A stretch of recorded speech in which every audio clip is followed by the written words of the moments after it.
My name is Jacob Sapochnick, and I'm originally from Israel. I went to law school in San Diego, and my dream to become the #1 immigration lawyer in the country, in my area.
I always had an interest in law, and really I was never perfect at anything in particular, like numbers or sports, but I felt like law could be an area where I could make a difference because it's a combination of your personality and things you can do creatively.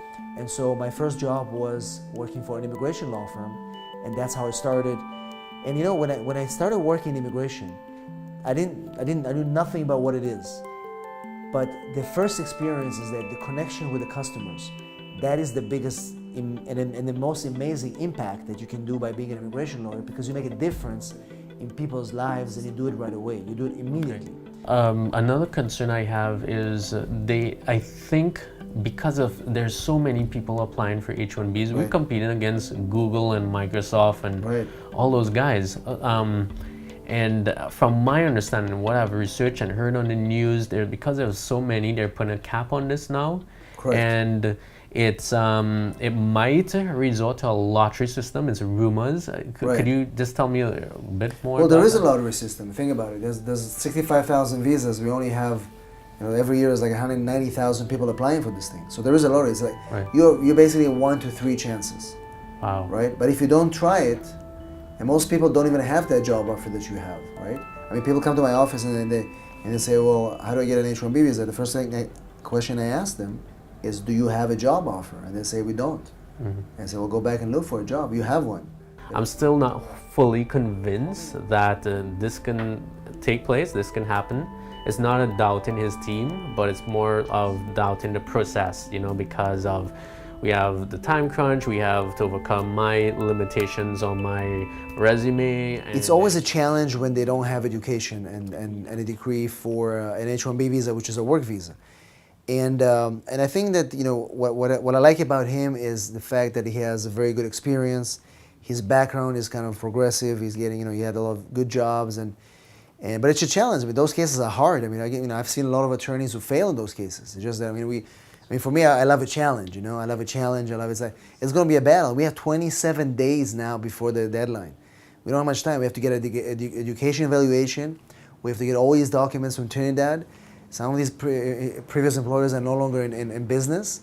I mean, this is going to be a war. I mean, I'm going to have 6 people working on this thing. I'm going to get this is going to be like late nights, getting down, rewriting the letters. This is exciting. That's why I love it. This is what I do. I mean, I think we're going to make it work.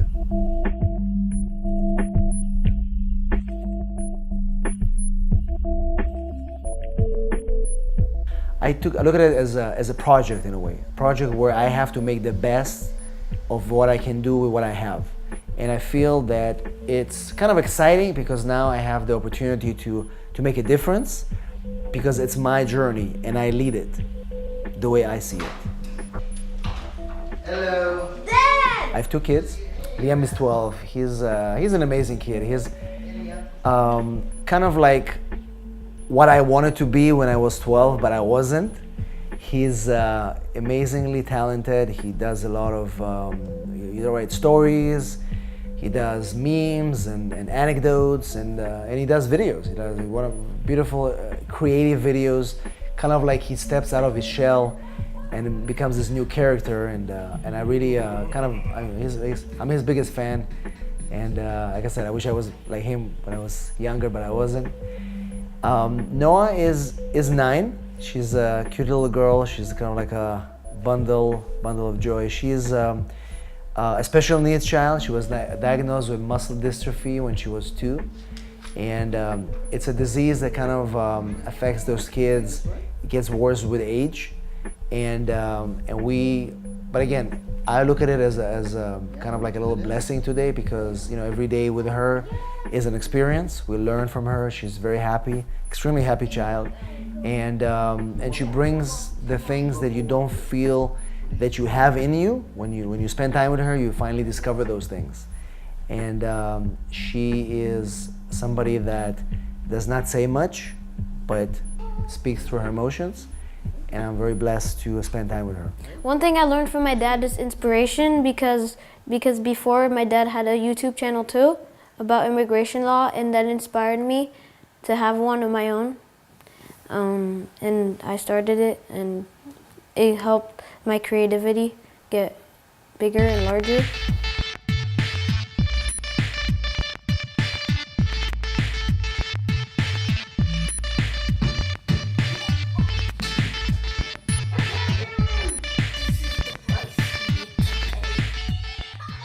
I always believe that I control everything in my life. Control my work, control my clients' situations, control many things. But I never expected that I'll be in a position where my wife at the time wanted to separate. It was hard, because I never thought that I'll be in that situation. I'm the one who is always saving people, and now who is going to save me now? And so that period of time where you're trying to figure out what to do, where is your mistake, what did you do to make that happen, is always kind of like a self-blame. And so it was tough. How are you going to be a father and a mother? How do you do, and how do fix them lunches, or who does this, and things that you didn't have to think before. Now it's like, and I still have to run my office, and I still have to do this. And then we're fortunate enough to have a housekeeper and a nanny that was with the kids since they were a young age, and we split actually money between me and my ex. So I love them very much. I'm so appreciative to the whole family. I'm very thankful to have them in my life, and I would like to continue in their lives, and I would like to see them when they grow up.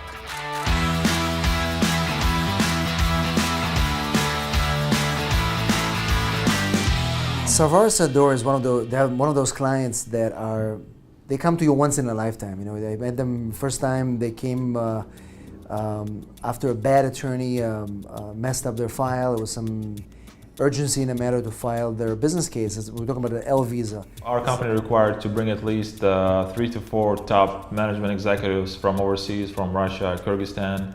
This is a company that is coming from overseas to come to the US to set up an office. And I met these 2 guys, desperate, trying to get that first visa done. And we had to kind of come together, do it fast. He was like a mentor during the whole process, and it wasn't an easy job. But during that process, you learn and you connect with the client on a higher, deeper level. And that's really what happened when I met Sarvar and Sardor, the 2 brothers that were the foundation of this company, Sleeping Beyond, in the US for years to come. And I remember we received a call from the parents saying, well, you guys are about to get your bachelor's, and what's the next step? And we were lost. I'm like, oh, I don't know, maybe hopefully we get hired by a company or corporate America. I just work in tall rise buildings or anything to continue our stay here. And the mother and the father, they were smart enough saying, why don't you just expand our business in America? Я знал, что это хорошая идея, чтобы наши дети после школы продолжали наш бизнес за рубежом, именно в Америке. Мы им верили. Today we're top 3 best wool bedding brands in the US. The food industry is into organic, green, healthy, and we are one of the top producers of that for linens. In fact, our business comes from one of these little dudes. Our very first sheep that we bought was named Coco, And it was mainly for educational purposes because we were asked where the actual fiber grows on. Is it a tree or it's on the ground? So we actually had to show people that it comes from sheep. After fighting this first case, a friendship started and we became, it evolved over the years. Now we know each other almost more than 7 years, and it's one of those moments where you know that they're going to be more than just clients. Me and my brother are now going to have tests for citizenship coming up very soon. And this is one of the reasons we're here today, to see Jacob. Always there's something to mentor us, things to say, things not to do. And it's very exciting times in our personal life and the business. Since you come from a communist country, that's important to know that they may ask you, have you ever been a communist? And so that could be an issue, so you may have to sign a waiver. But I think you're not a communist. So. Liberal. Yeah. But yeah, otherwise, I think you're on a good path. That's it. What are you gonna do the first thing when you become a U.S. citizen? We'll celebrate, right? Yeah. We'll go to TGN. Yeah. Which is, I think we'll deserve a nice celebration. Yeah. Maybe take a break, breathe. What does the passport mean to you? I've always liked to ask that question too. The American passport. Yeah. I guess peace of mind. Yeah. Peace of mind, and that you have a strong country behind you. Yeah. You have rights. Stability. Stability, right? Stability, exactly. Opportunity. Yeah. Nobody can do anything to you anymore. It's like this is the place. Yeah. I think you're ready. We went through everything. I think I'll be waiting to hear from you after the test. Make sure to stay calm, relaxed. If you don't understand anything, ask the officer. And just give me a call after the interview. I wanna just wanna make it happen. Yeah. I have faith in you. I have faith in you. Yeah. You can do it. Yeah. All right, guys. So thanks for coming by. Good seeing you, Jacob. All right. As always. Thanks, man. Yeah. See you soon. See you soon. All right. So Thank you, sir. Thank you. How's your coffee shop? You good, open it's a coffee good. shop. You never That's right, can yeah, run us or yeah, anything like that. yeah. Come down for a coffee. You know what? Once he passes the test, we'll go. How about That's that? where we'll celebrate. Okay. Mix We'll it do up it. with some alcohol. Exactly. Once he passes, we'll go.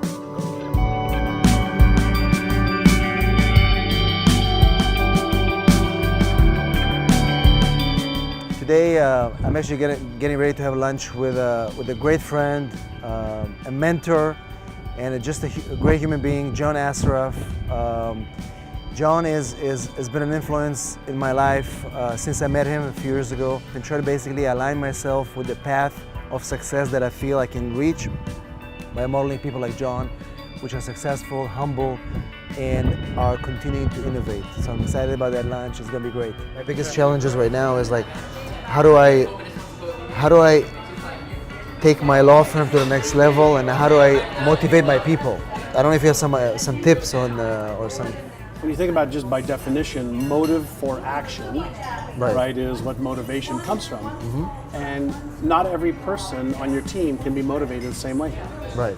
So there's an old saying that says people will work, 8 hours a day for a job they like, 12 hours a day for a boss they like, Right. and 24 hours a day for a mission or a vision they buy into. Mm-hmm. So first you've got to get them to buy into your vision or your mission for the company, Right. but after that, you've got to find out what's important to them.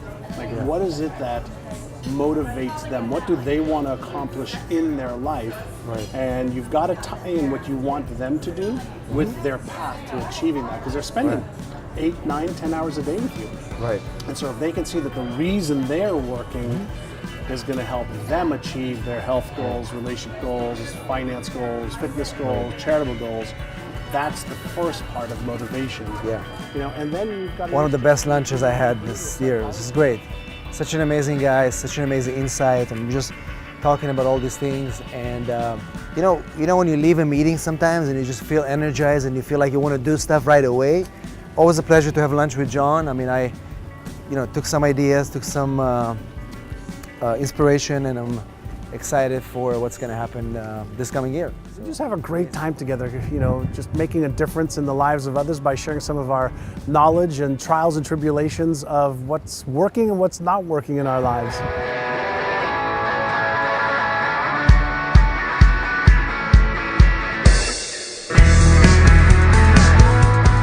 So exercise has really become part of my life. I mean, I remember days where I used to come home and I was like, I couldn't move. I just felt so tired.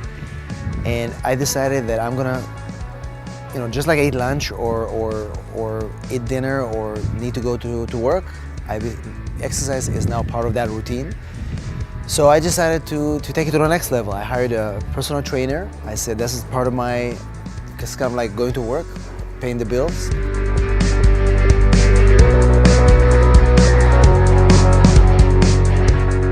At the office, he's the boss. But when he comes over to me, I'm the boss. And he has to drop it down a notch. I'm gonna knock him down, but when I leave him, when I'm done with him, he's gonna be feeling good. He's gonna walk back in the office and get the job done. So today, we are gonna go into calisthenics. We're gonna hit the battle ropes. We're gonna do a little bosu. And the thing that he loves the most is boxing. Pop, pop, pop, pop, pop, pop, pop, pop, pop. The real deal, Jacob, the real deal. Good, good. 10 more seconds. 9, 8, 7, 6, 5, 4, 3. I can't emphasize how much this is important in my life, this exercise. Like right now, we're sweating, we're ready to on the day, every single day. We either do it together or when I do it, but I do it as part of my life, and this has changed me forever. And right? Yeah. And you too, right? Me too. Excited. No more YouTube. Every Saturday. No more video games. We're done here. Let's go run. Come on, let's do it.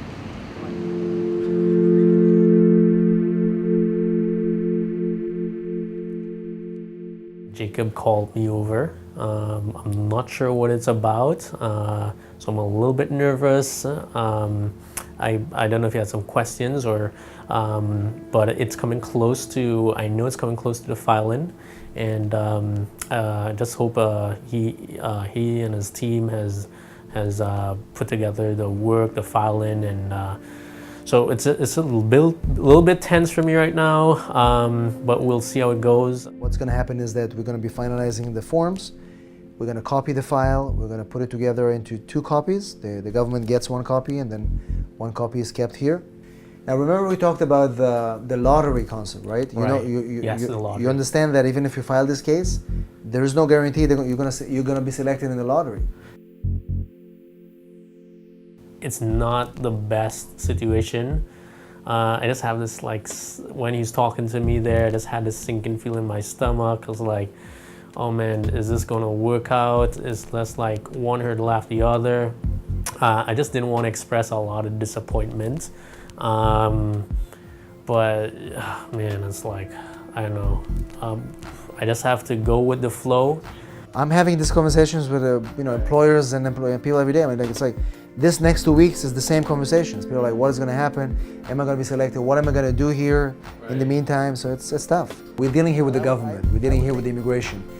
This is very uncertain. We don't control it. And so when you're dealing with an agency that they have the control, it's very difficult to predict what's going to happen. And it's very important for him to understand that, and I'm going to make sure that he does know that.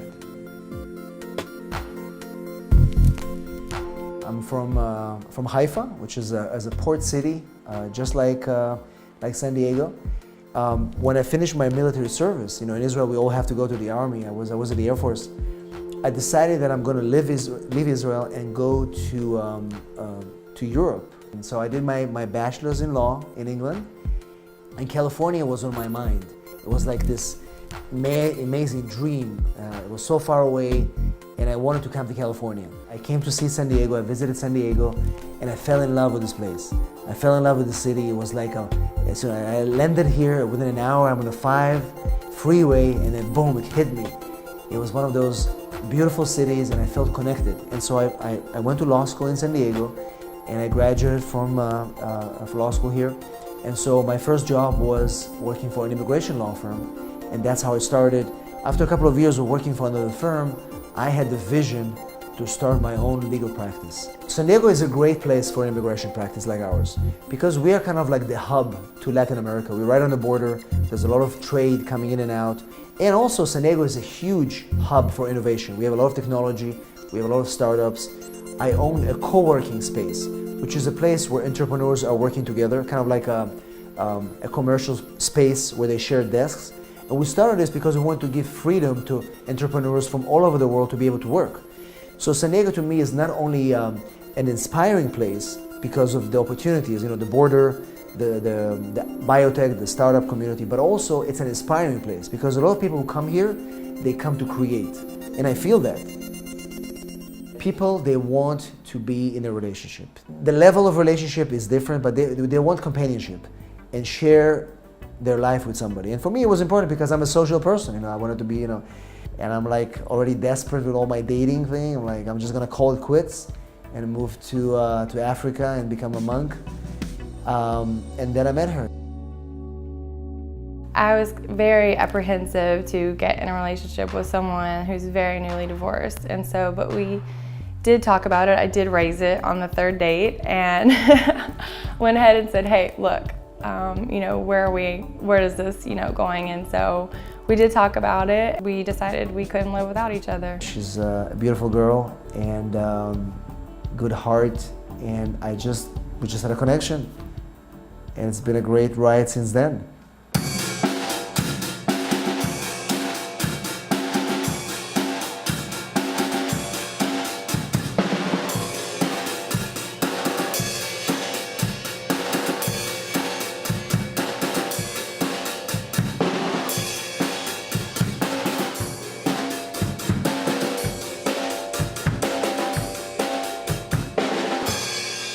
So it's so funny because, you know, the guy comes to my office and he comes with a Lamborghini. He literally drives to my office with a Lamborghini. Oh my God. And he parks on the side of the building, and so we're trying to negotiate, and he's like, and then so we're talking about this, and I told him the fee. Like, it was gonna be that and then. He's like, Yeah. you know. He's negotiating fees in his Lamborghini. He's like, you know, we're not making, I'm like, yeah, no. listen, you have a Lamborghini parked in front of my office. I don't care. I don't even have a Lamborghini. If you came to negotiate your fees, no. don't come with a Lamborghini No, in my no. office, okay? Yeah, exactly. Okay, so it's like, Rule number one of negotiation. yes, do not come with that car. Don't come in your Lamborghini.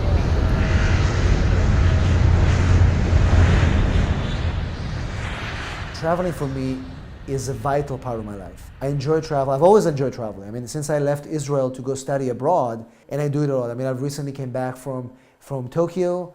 I went to the Caribbean. I went to Cuba.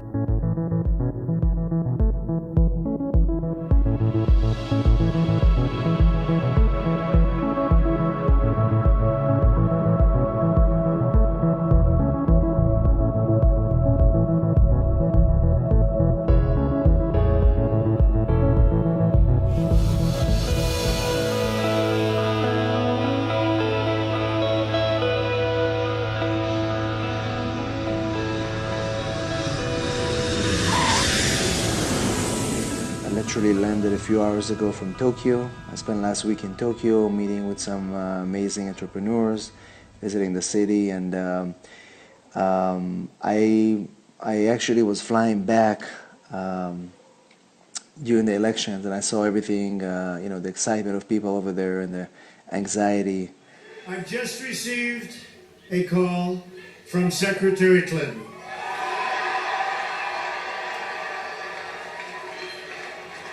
She congratulated us, it's about us, on our victory. And Well, that was unexpected, totally unexpected. Hillary has worked very long and very hard over a long period of time, and we owe her a major debt of gratitude for her service to our country. I mean that very sincerely. I'm in a state of shock. There's no way. There's just no way it's gonna happen. And then boom, it happens. And you're like trying to figure out how it happened. And so what is gonna happen with our country in the next 4 years? Very unclear. Very, you know, to me, it's like I have things running in my head. How is it gonna impact immigration? How is it gonna impact people? How is it gonna help? What are the opportunities out there? You know, it's like, it's all this unknown out there because it's total, nobody knows anything now.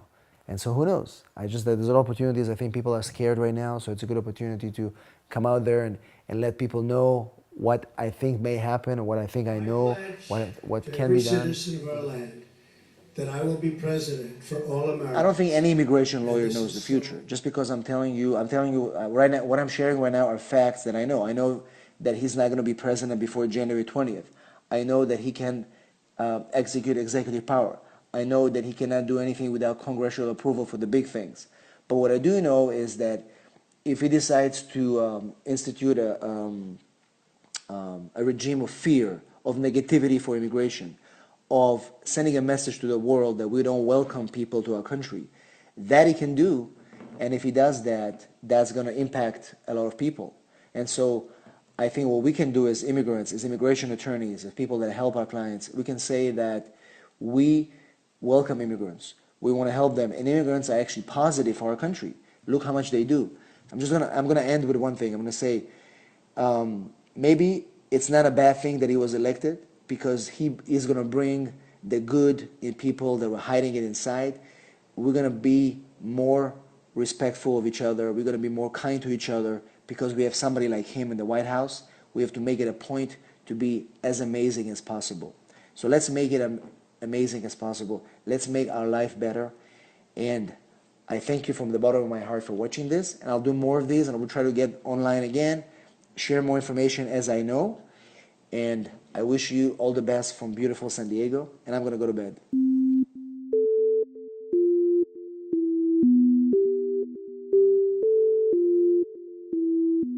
I'm so excited about live video. It's amazing. You know, live video, I believe we were one of the first to have access to live video about a year ago. And I remember the first time I was able to do live video, it was just like, it was amazing. Suddenly people can talk back to me from the page.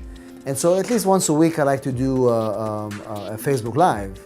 And so I'm about to, to do one right now, where I posted yesterday a question, what is your most challenging or more concerns about immigration that you have right now? What's going to happen if they come to my house? What's going to happen if they come to my work? What do I do? And so again, if you do talk to any immigration officer, whether it's inside your house or at work, you don't have to answer any questions. You really don't. You don't have to sign anything. And you can tell the officers that you really want to talk to an attorney. You don't have to provide them any IDs. If you don't have any IDs that will help you, or if your IDs are actually going to perjure you, just don't give it to them. I mean, to me, it still blows my mind that I can actually do it and speak to my fans. And so I'm excited about it. I'm about to, so I'm trying to do it every Friday. Maybe like sometimes I do it twice a week, but usually like every Friday. What I accomplish by engaging fans using Facebook Live is that you can actually make them feel that you care. So if you think about it, there's so many Facebook pages of attorneys and brands and all these things. And we can put all these fancy pictures and you can put all these bios in there, but until somebody comes out of that page, imagine I come out of my web page live and I can broadcast to people who are on it right now and say, hi, this is Jacob, and I want to share with you some tips about immigration or whatever. Well, that's what Facebook Live allows me to do. I can literally, go on live on my page and speak to people who are there at that moment. They get a notification that I'm going live, and they can hop on a page and join live with me.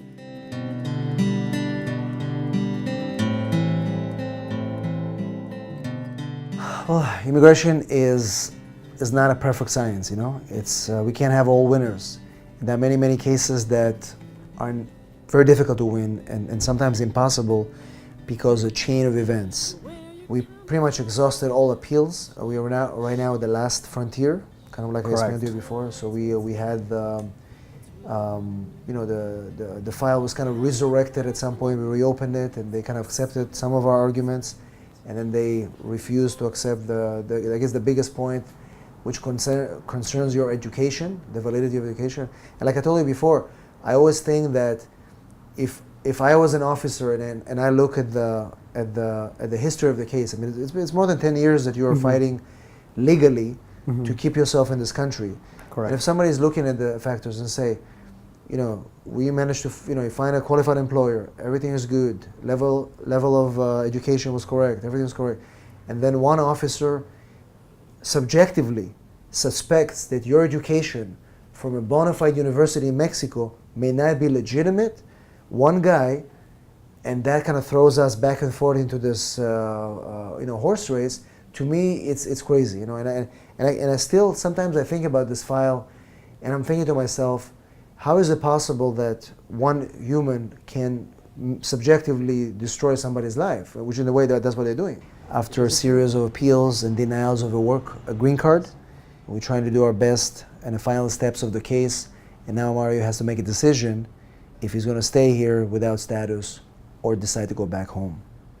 I mean, I don't know, like, what I mean, last time we talked about it, you were not sure what you guys are thinking about doing, but what are some of your thoughts right now as to what's going to happen? It's very different when you are on your own, and very different when you have family, and the family comes first, and you need to find a safe environment for them. And as you say, with the new administration, is apparently, as the media shows it, is not supporting much immigration. There is no more hope of finding a different way with the administration, and you know, we have to take a decision. Probably the best way is to go back to Mexico. Once we call home. San Diego was our home later, and now Mexico will be home again. He did everything right. You know, he found an employer. He never overstayed. He filed it on time, but the system kind of pushes us to the point where you really don't know what to do anymore, because you're trying to do what you can, and they keep sending you notices that it's not going to work. So it's not easy to digest. Take some time, maybe a few years, to get used to the idea that all the life you created in this country, all the people you met, everything you made around that, your American-born kids, everything is going to change in a matter of time, and faster than what you can probably expect. Have you ever thought about being here illegal, staying illegally? Probably not. I'll tell you my reasons. I need to be able to live a normal life. Don't have to live with fear that somebody can, you know, the authorities can. There is plenty of dogs that cross, and staying in this country illegally is not going to do it for us. The factors in this case are very subjective, because the immigration is questioning whether the education of the client is authentic after many, many years of not raising that point. So we put a very strong argument, but the reality is that if they deny this at this moment, the client will have no options but to leave and go back to his home country after being here for almost 15 years. And that's a tough decision to make. I mean, I strongly believe in my heart that maybe somebody will look into this, and maybe they'll see all the factors and still be able to do a reversal, but I'm also, you know, realistic too. And I know that there's a pretty good chance that it won't be approved. Right. And so by the time that it's not going to be approved, we know that there's not much time, because there'll be probably less than 30 days for you guys to make a decision.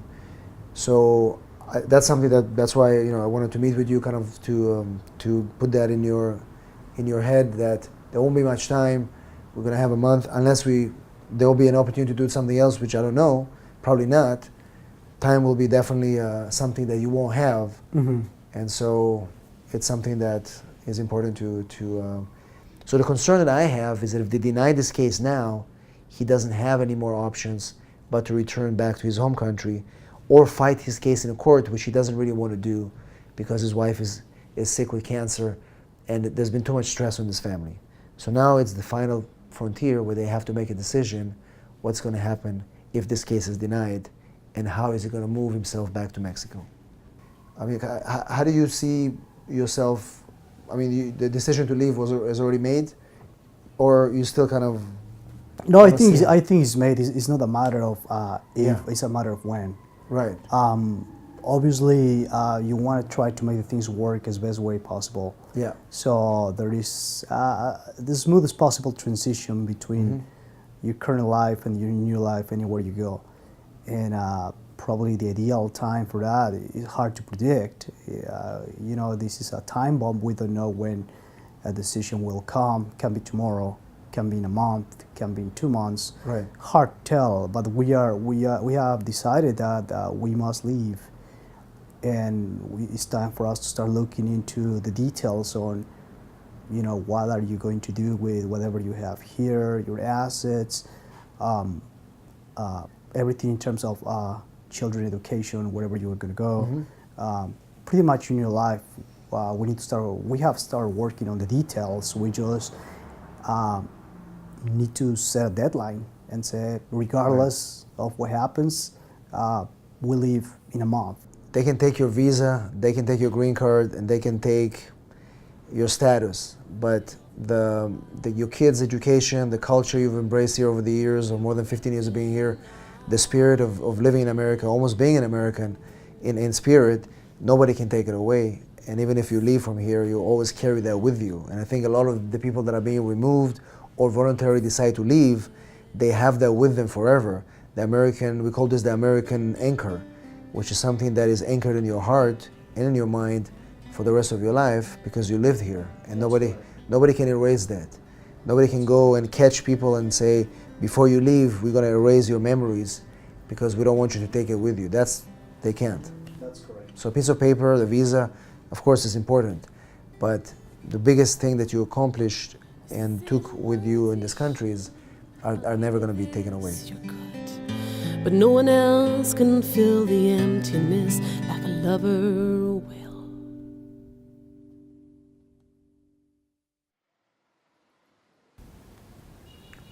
Tarek, how are you today?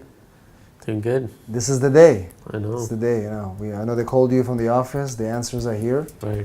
So we're here today to discuss the results of your visa process. Right. You become a friend to the office. We learn from you. We value what you share with us and what we're able to achieve together as a team. And I always tell my clients who are valuable clients and who are really make a difference in my life are the ones that touch my heart and become part of my own story. And you're one of those people. So having said that, I want to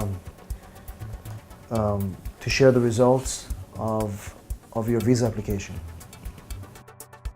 I cannot express the emotions I feel right now. I'm like, man, it's. Put the results here in with your evaluation report. You can pull it out. It's right there.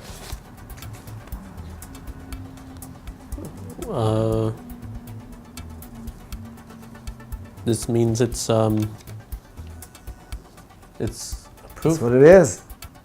You did it.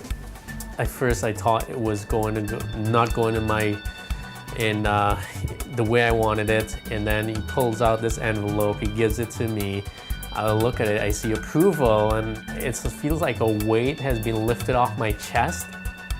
I'm just so elated. I just held back tears. I told him like a lot of gratitude. 3 years, my friend. Amazing, amazing. You did it. You did it. Wow. You did it. Congratulations. Welcome to the joy that giving this person the ability to work in the U.S., to make their dreams come true, is something that there's no price to it. And for me, when I saw Tarek, how the happiness in his face, the quietness that he knows that now the possibilities are endless. And to me, this is priceless.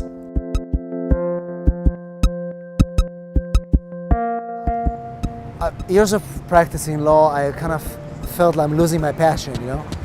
And I always liked coffee. I always loved to have the interaction with the people, you know, meeting these people come in. You don't know who's gonna come in, different countries, you know. It's connected with immigration, but it's more of it was a passion thing. And I love coffee, I love good coffee.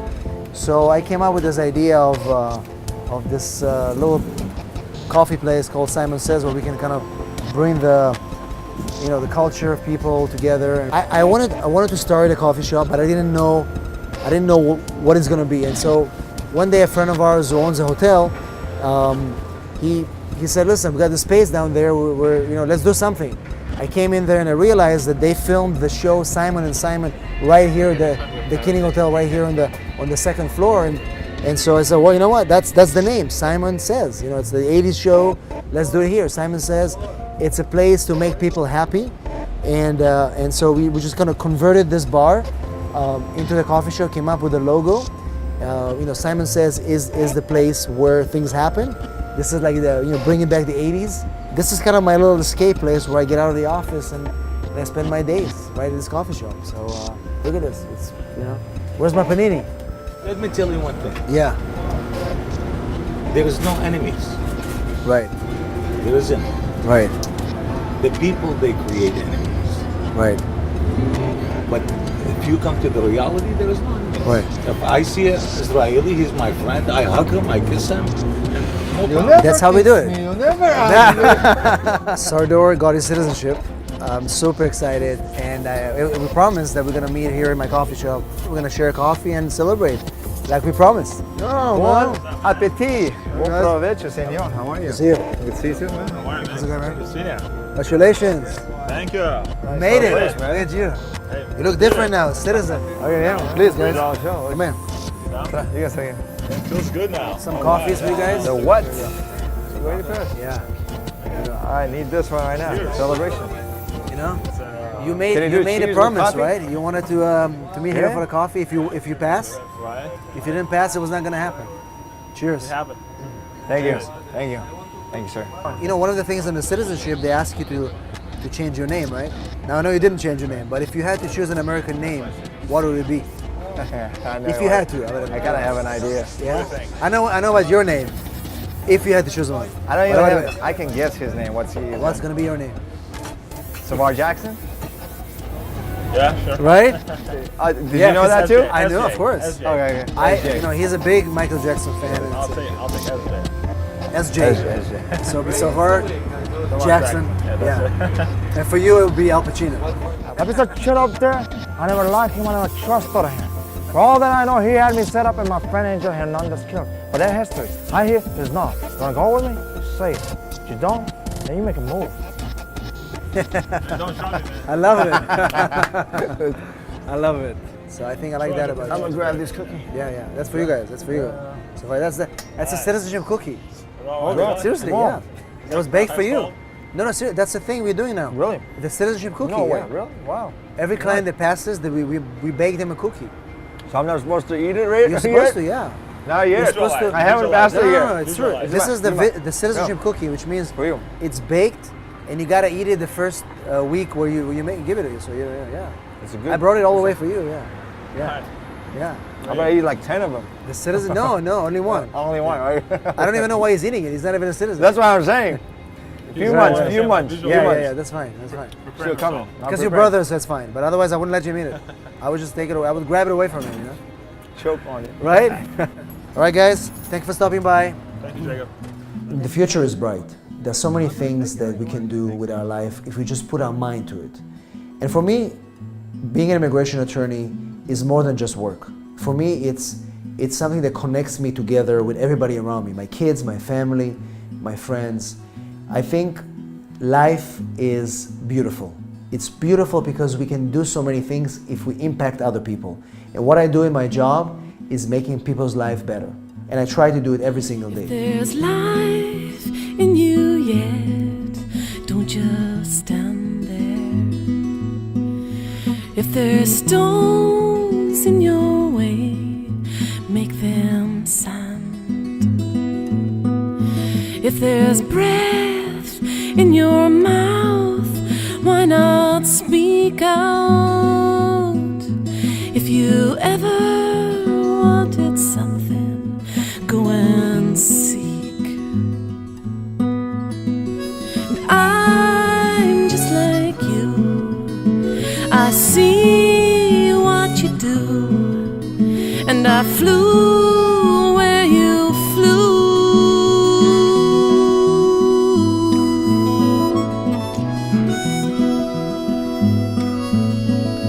When the time's right for you. We're looking for changes, we're looking for innovation, and those things are coming. And I'm happy to be part of this journey. I'm one of those change makers. And change making is what's going to be the future.